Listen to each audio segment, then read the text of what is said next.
कहते हैं महाराज जी हमारा पति बहुत दुष्ट है, झगड़ा करता है, मारता है, शराब पीता है।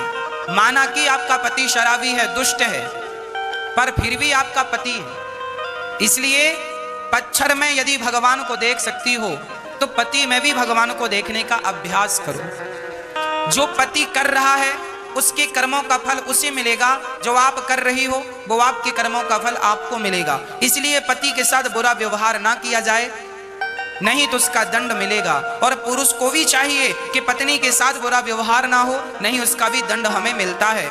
अर्थात पति और पत्नी कैसे हों? भगवान राम और सीता, भगवान राम और सीता कैसे रहते थे? एक दूसरे के पूरक हैं। पत्नी हमेशा पति की पूरक रही है और पति हमेशा पत्नी का पूरक रहा है। अकेली स्त्री भी किसी काम की नहीं और अकेला पुरुष भी किसी काम का नहीं। दोनों जब मिलते हैं तो 100 होते हैं, नहीं तो 50-50 हैं। इसलिए आप दोनों शक्ति हैं, अकेले नहीं। भगवान राम और सीता दोनों पति पत्नी थे, कितने आनंद से रहते थे। कृष्ण और रुक्मणी कितने आनंद से रहते थे। कृष्ण और राधा, राधा भी पत्नी है, भगवान की विवाह हुआ है, राधा के साथ कृष्ण कितने आनंद से रहते। आज भी मंदिरों में राधा के साथ ही खड़े हैं।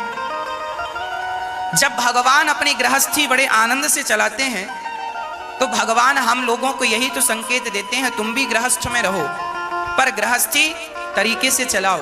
पति कोई गलती करे तो पत्नी उसे समझाए, उसे कहे बात सही है, पर झगड़ा ऐसा ना हो कि आपके रिश्तों में खटास आ जाए। पत्नी गलती करे तो पति समझाए, इतना झगड़ा ना करो कि रिश्तों में खटास आ जाए। पति कुछ कहे तो पत्नी को चुप रहना चाहिए और पत्नी कुछ कहे तो पति को सह लेना चाहिए। गृहस्थी की गाड़ी समझदारी से चलती है। कई बार पत्नियों को बुरा लग जाता है, पति ने डांट दिया, पत्नियां मुंह फुलाए बैठी हैं। बहुत ज्यादा डांट दिया तो झोला उठा के ससुर मायके। चूहे की दौड़ बिल तक। चूहा भागेगा तो कहां जाएगा? बिल में। स्त्री भागेगी कहां जाएगी? मायके। समाधान नहीं है इससे। पति जब गाली दे, पति जब डांटे तो क्या करना चाहिए? आप उसकी अर्धांगिनी हैं, स्त्री हैं, आप दुर्गा हैं, आप क्षमा की मूर्ति हैं, आप मां हैं।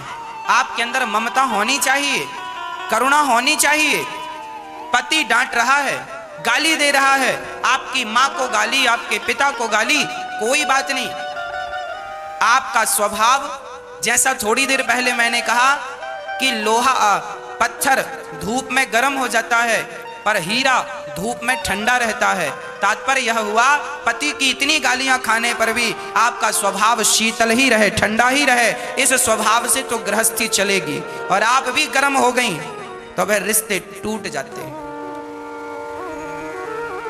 एक पत्नी बोली, गुरुजी हमारा पति बहुत गाली देता है। हमने कहा आपका पति आपसे प्यार करता है कि नहीं? हाँ हाँ महाराज जी प्यार भी करता है। हमने कहा जब प्यार आपसे करता है तो डांटेगा भी आपको। अब प्यार आपसे करे और डांटे पड़ोसन को, ऐसा तो हो नहीं सकता। जब आपसे प्यार करता है तो डांटेगा भी आपको। इसलिए छोटी छोटी बातों को छोटी ही रहने दो, उन्हें बड़ा करने की जरूरत नहीं है। इसमें आप समझदार नहीं कहलाएंगे। पति पत्नी का विवाद सुबह हो तो शाम तक सदा के लिए खत्म हो जाए, ये विवाद तो ठीक है। पर अब विवाद चल रहा है महीनों से, सालों से। ये विवाद हानिकारक है। खासकर मैं स्त्रियों से कहूं, पति पत्नी में झगड़ा हो तो मायके जाने की गलती कभी ना करना। मायके वाले आपको रख लेंगे, आपको कहेंगे कि अब ससुराल मत जाना, पर कब तक रहोगी अपनी माँ के पास? कब तक रहोगे अपने भाई के पास? कब तक रहोगे? महीने भर रहोगे, 2 महीने रहोगे? स्त्री का कल्याण ससुराल में है। स्त्री को समझदारी का परिचय देना है और पुरुष को बहुत समझदारी का। खासकर ये जो आज बच्चे शादी कर लेते हैं, शादी के बाद हम देखते हैं तलाक हो जाता है। क्यों होता है? केवल समझदारी की कमी से। आप थोड़ा सा समझदारी का परिचय देंगे दोनों में थोड़ी थोड़ी समझदारी होगी, गंभीरता होगी। एक बार एक संत से एक आदमी ने कहा, महाराज मैं शादी करूं कि ना करूं, आपने की है, आपका अनुभव क्या है?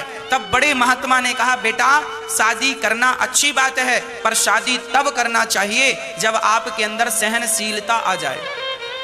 यदि सहनशीलता है तो शादी कर लेना, और सहनशीलता नहीं है तो शादी बिल्कुल ना करना। शादी के बाद सहन करना पड़ता है, पत्नी की भी सहन करना पड़ता है, पति की भी सहन करना पड़ता है, परिवार की भी सहना पड़ता है।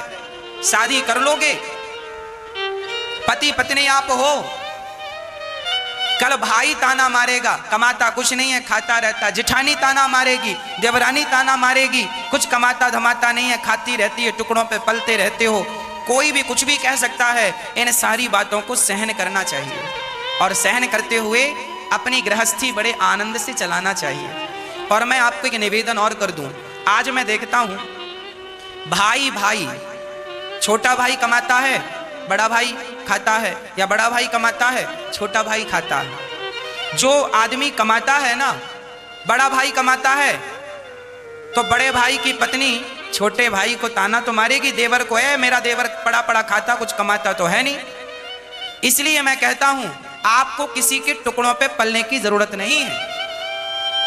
आपकी भौजाई आपको ताना मार रही है, आपका भाई आपको ताना मार रहा है, ठीक मार रहा है, क्यों नहीं कमा कर खा रहे हो? क्यों तुम दूसरों के टुकड़े पे पल रहे हो? अरे दूसरों की हलवा पूड़ी और खुद की कमाई की बासी रोटी खाकर नमक के साथ रहो, पर अपनी कमाई का खाओ। दूसरों की कमाई के 56 भोग भी खाने नहीं चाहिए।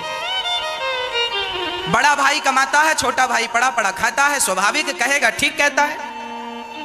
बड़ी भौजाई कहती है ठीक कहती है, तुम कमा कर क्यों नहीं खा रहे हो? और बाद में रोते हो, हमारी भाभी ने ये कहा वो कहा। अरे भाई ठीक कहा, क्यों पड़े हो, क्यों नहीं कमाते हो? इसलिए शादी करने के पहले भी आप ये निर्णय कर लीजिए कि आपकी पत्नी को आप क्या खिला पाएंगे अपनी कमाई से, क्या उसे कपड़े पहना पाएंगे अपनी कमाई से, क्या अपने बच्चों को अच्छे स्कूल में शिक्षा दे पाएंगे? यदि इतनी व्यवस्था है, आपके अंदर कुछ करने की ताकत है, तो विवाह करो। दूसरों के भरोसे में पत्नियां ना लाया करो कि मेरा भाई कमाता है तो मैंने शादी कर ली, भाई के टुकड़ों पे पलता रहूंगा। पहले अपना सेल्फ हो जाओ, अपने पांव पे खड़े हो जाओ, कुछ कर लो, अपनी पत्नी को खिला सको तो कर लो। इसलिए विवाह करने के पहले बहुत विचार करना चाहिए।